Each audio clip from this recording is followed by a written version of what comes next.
Hey, what's up, world? Welcome back to another edition of the Cigars and Bullshit podcast. Yours truly, DJ Bentley. I'm joined with Steve and Frankie, where we're going to talk about another interesting topic this week. It's about cigars, and it's about the bullshit. Let's get into it. We're back. In fact, this time we're in Matador, amazing cigar lounge, and Massapequa Park. it's in Massapequa Park because they do have multiple locations, and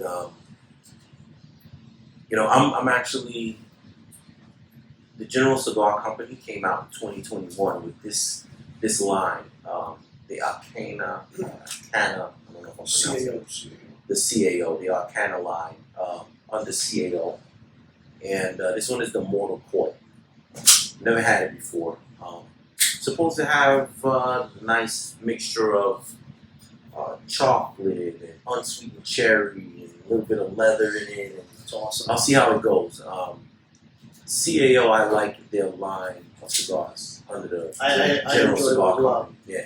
Yeah, they make some good They have sticks. a- So I I'll think, find out about this one.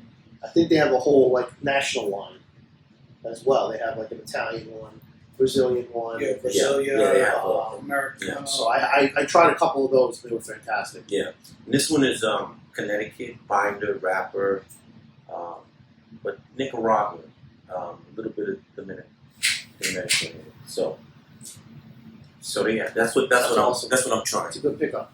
What about you, Frank? So what I am doing here is I got recommended by the manager here, Corey, the Byron, Cinco Anos. Yes. So I looked it up a little bit. This cigar is actually very well made, and also on top of that, what I was reading here in this little description here, that it actually has the wrapper gives off a nice little sweet vanilla caramel. So I'm hoping to see if I usually don't do this before I smoke a cigar, but I was really interested in this one because he was talking about it. He said the customers recommended it, so I had to look it up before I usually do. The construction looks very nice. It's dark. It looks almost very dark. I don't know if anyone can see it here because it's a little dark over here as well. But medium to full is what they're saying. So let's see how it goes. I'm doing a Byron as well, Elegante, but it's a four año, a little lighter on the wrapper. Yeah. Kind of similar description. Never had this before, so I'm definitely interested to see what it puts out, what I get out of it. But again, another highly recommended stick. I've had the Atabey. I don't know if it's in the same family. I feel like it might be under the same roof as producers, and that was a phenomenal stick. And they are right next to each other in humidor, so I feel like there's a sister brand there. Yeah. And if it's anything like that Atabey I had, that was a phenomenal stick. So we'll see what happens. But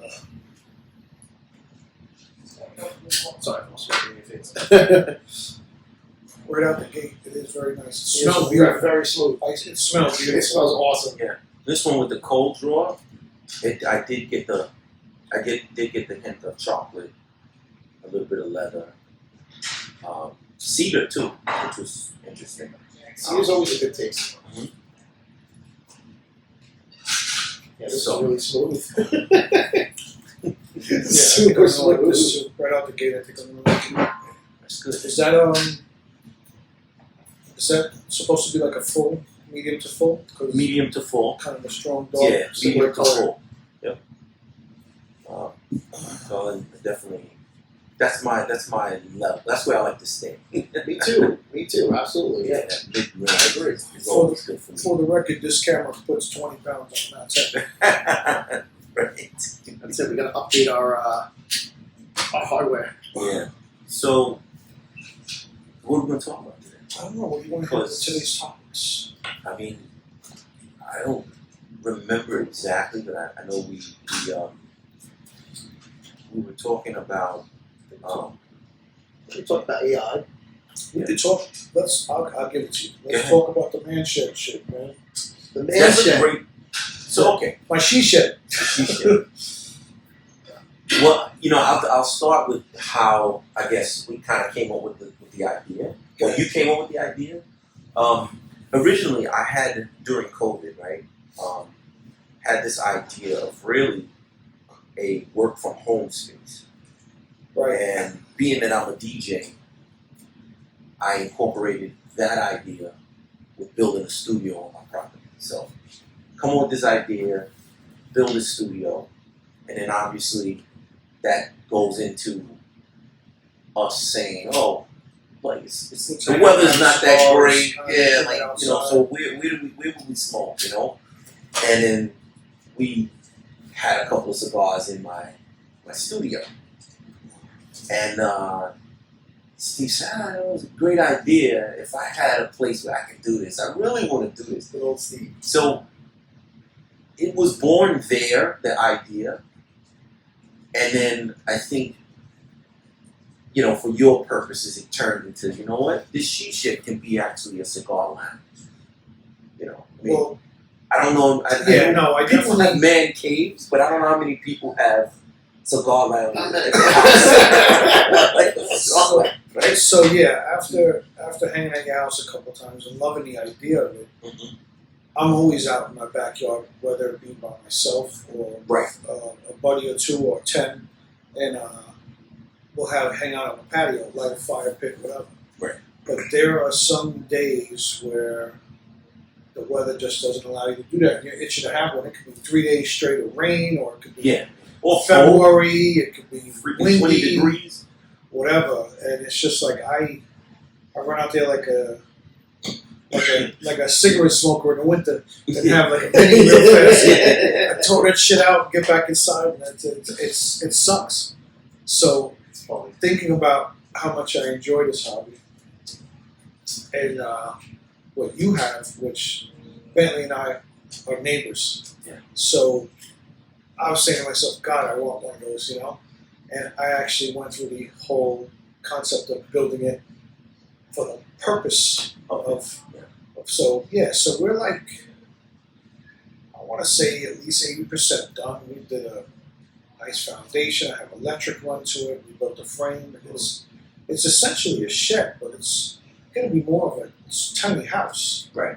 Got windows and sliding the doors, and I construction got a ventilation system real for it. construction. I mean, you're talking about. We're Nice. down to today. I'm having the gutters and the capping done on the siding and the roof. Yeah, once you got gutters, it's legit. And no, tomorrow we got to do finish up the electric and start sheetrocking, etc., etc. So it's getting close, but it's a fun project and it's going pretty fast.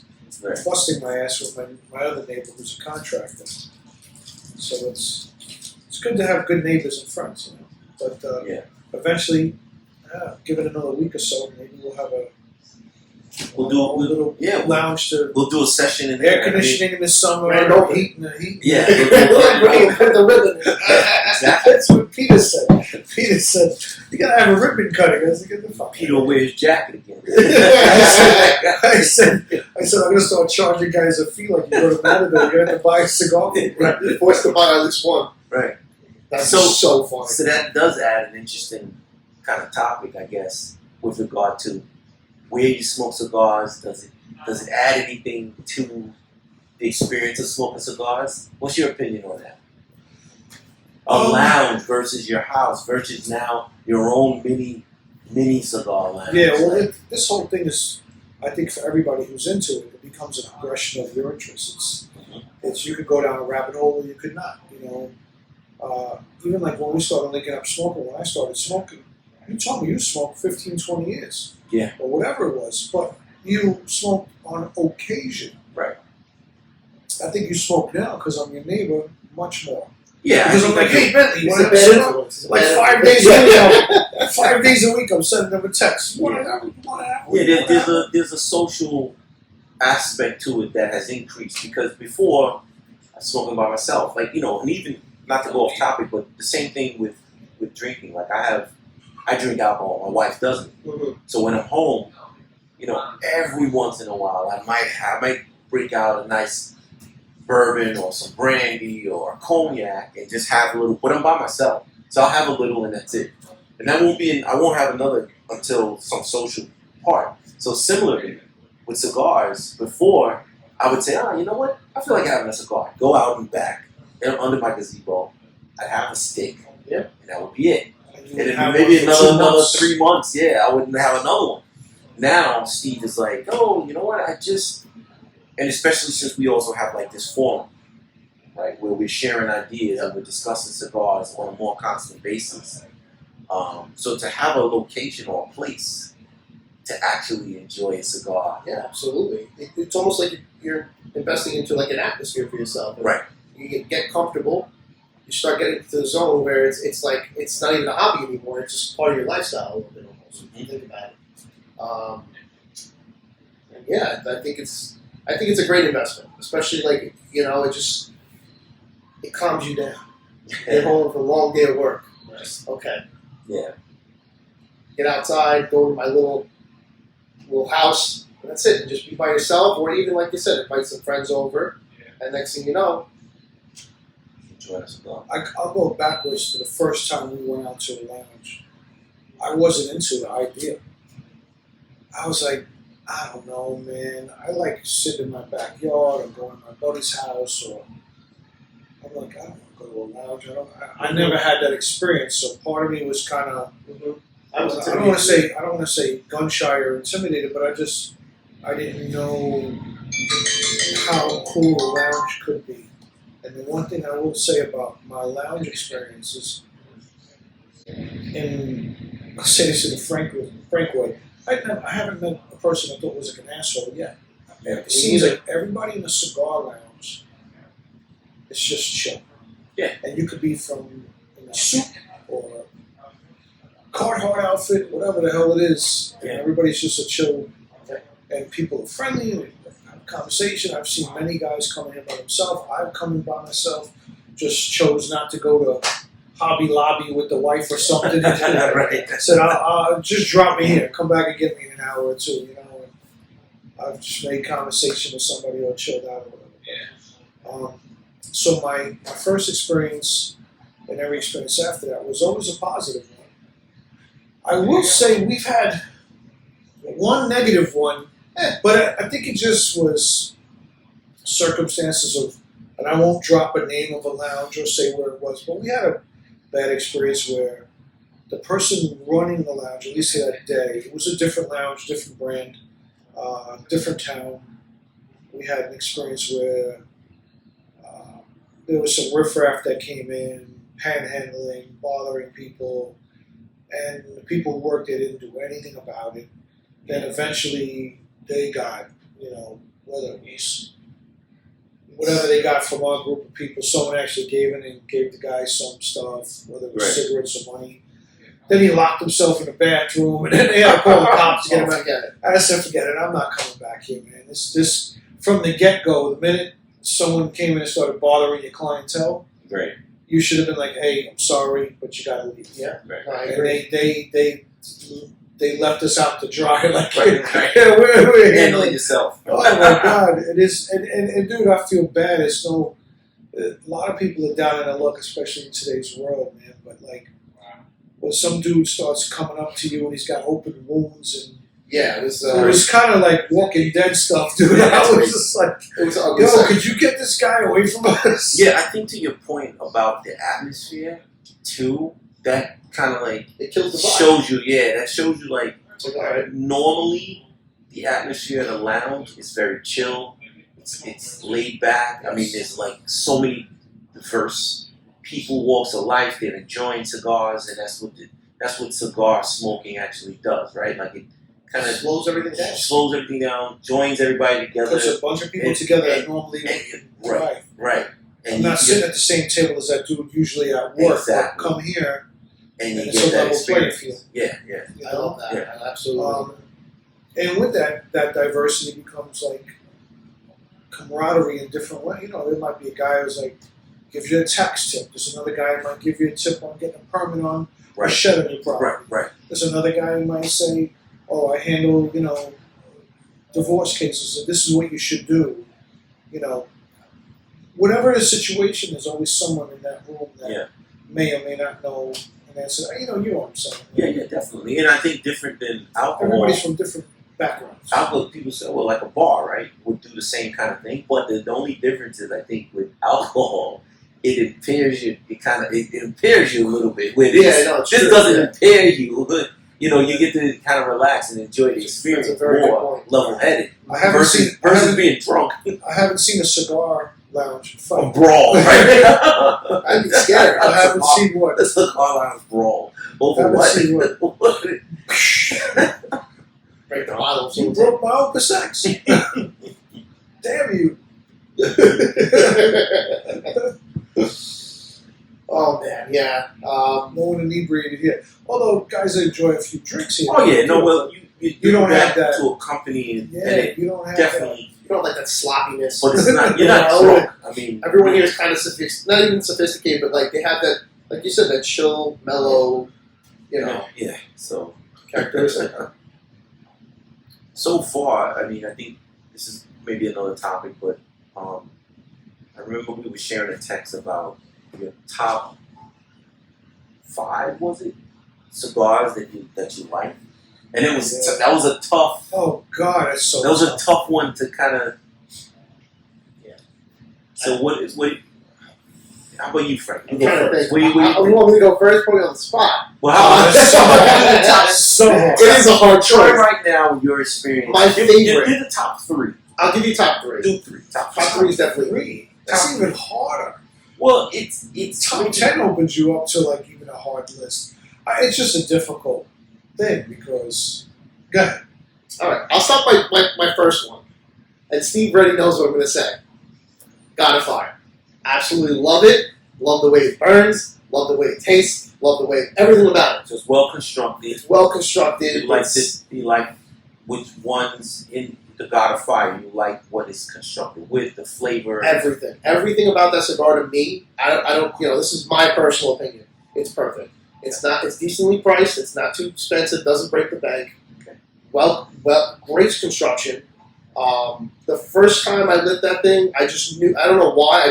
I literally I felt like this was like my cigar. Like this is my go-to at this point. Okay. I enjoyed it a lot. My second one.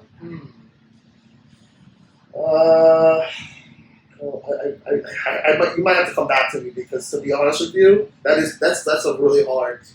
That's hard. I could tell you this. That's really hard.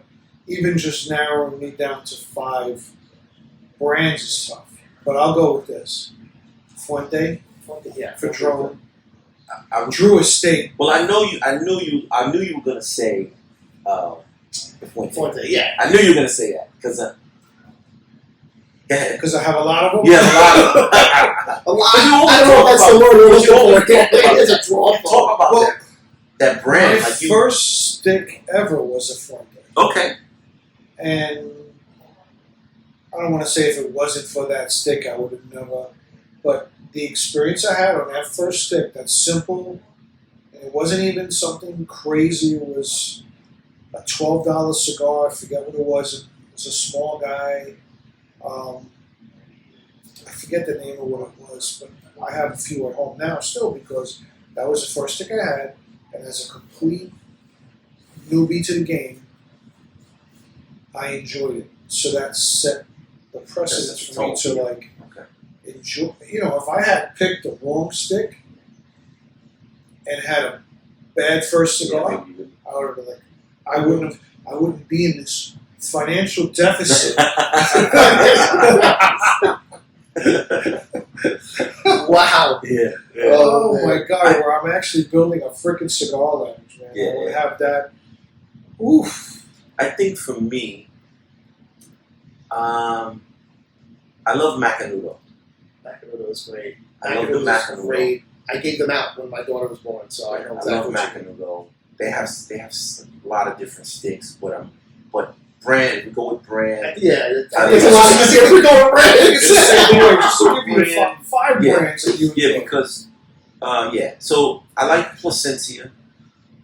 I'm I'm To into. be honest, I forgot about I'm that. in Placencia. They're really nice, very nice cigars. The man. hexagons. The hexagon, I the did red birthday. one. I have one in my humidor. Yeah, Birthday. I mean, yeah. This. So I'm in love with Placencia. I love the Macanudos. I love Padron. Padron makes really well constructed, great cigars. LFD. And LFD. Never go LFD. wrong with an LFD. Never go wrong. Never go wrong, right? I So love that they have that patent and chisel tip on it. yeah. So then it starts to get really, because trying new like different brands, I'm starting to kind of level off with now I and know what say, you mean. oh, I like this one, I like that one, I I know like what you mean. But yeah, and I think I would have to go with let's see the last one. Well, I gave 3, right? Yeah, Padron, we you started said with- Placencia. yeah, You like LFD. LFD, What about Macanudo, Drew Estate? Drew Estate. Just like that. Yes, Drew Estate Drew has Estate. some great I stuff. gotta go with Drew Estate. Under Drew as well. Estate, you have all of that Deadwood line. Yeah, the Deadwood, the Fat Crazy Bottom, Alice, yeah, Fat Crazy Bottom, Alice. Yeah, so those. Sweet Jane. Yeah. Girl with No Name now. Right. I got to bring the box. Yeah, I gotta try that one. That one I haven't tried. I think we spoke about that. I haven't tried that. I actually invited him over last night. I said, not last night, one night. I said, I got a box of the Girl with No Name if you want to try one.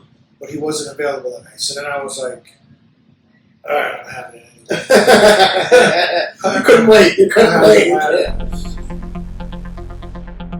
Thank you, everyone, for tuning in to the Cigar and Bullshit podcast. I hope you enjoyed that as much as I did. Just hanging out with my friends, sharing experiences that help you take away something interesting and maybe some information that you didn't know. So make sure you tune into the next episode. Don't forget to like, subscribe, and share this podcast.